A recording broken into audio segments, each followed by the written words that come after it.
જેમાં કે ઈસુદાન ગઢવી, એ ગોપાલ ઇટાલિયા, બીજું રાજુભાઈ કરપડા સોશિયલ મીડિયામાં અમુક સોશિયલ મીડિયાના મારફતોથી અને પોતાના કાર્યકર્તાઓને સંબોધીને કહેતા હતા કે હવે આપણે બોટાદમાં એપીએમસી યાર્ડમાં 12 તારીખે ભેગા થવાનું છે અને ઉશ્કેરાઈજનક અને પોલીસના સામેની પણ વિડીયો એ લોકો અપલોડ કરી રહ્યા હતા. તે અનુસંધાને અમે અહીંયા પોલીસ બંદોબસ્ત રાખવામાં આવેલ હતું. પછી 12 તારીખે જ્યારે પોલીસ બંદોબસ્ત ચાલુ હતું તે દરમિયાન એ લોકોએ હળદળ ગામની સીમમાંથી જે અમુક કાચા રસ્તાઓ આવે છે અને ગામની અભાવરૂ જે રસ્તાઓ આવે છે એ રસ્તાઓ મારફતે ગામમાં આવીને અને એમાં ગ્રામ પંચાયતની કોઈ મંજૂરી લીધી નહીં અને કોઈ વહીવટી મંજૂરી પણ સક્ષમ અધિકારીઓની લીધી નથી અને ગામમાં આવીને ભેગા થઈને અને પોતાના કાર્યકર્તાઓના ભેગા કરીને ત્યાં એક સભા જેવું આયોજન કરવામાં આવેલ. તે સભાની અમે ખબર પડતા જે પોલીસ છે જે બંદોબસ્તમાં હાજર હતી એ કે કાયદાની વ્યવસ્થાની પરિસ્થિતિ જળવાઈ રહે,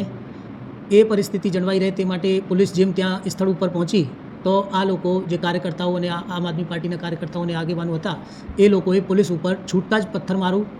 ઈંટો, પથ્થરો અને બોટલમાં રેતી ભરીને આ પોલીસ ઉપર ત્યાં છોડવામાં આવેલ હતા અને એમાં પોલીસના માણસોને પણ ઈજા થયેલ. અને એટલું જ નહીં, આ લોકોએ પોલીસની ગાડી પલટી ખવાઈ દીધી અને પલટા ખવાવા બાદ ત્યાં પોલીસની ગાડીને પણ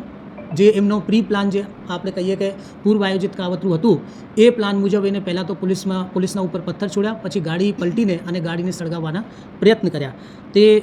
એવી જે પરિસ્થિતિ બની ત્યાર પછી પોલીસે પણ જરૂરી બળ પ્રયોગ કરીને ત્યાંથી આ ટોળાને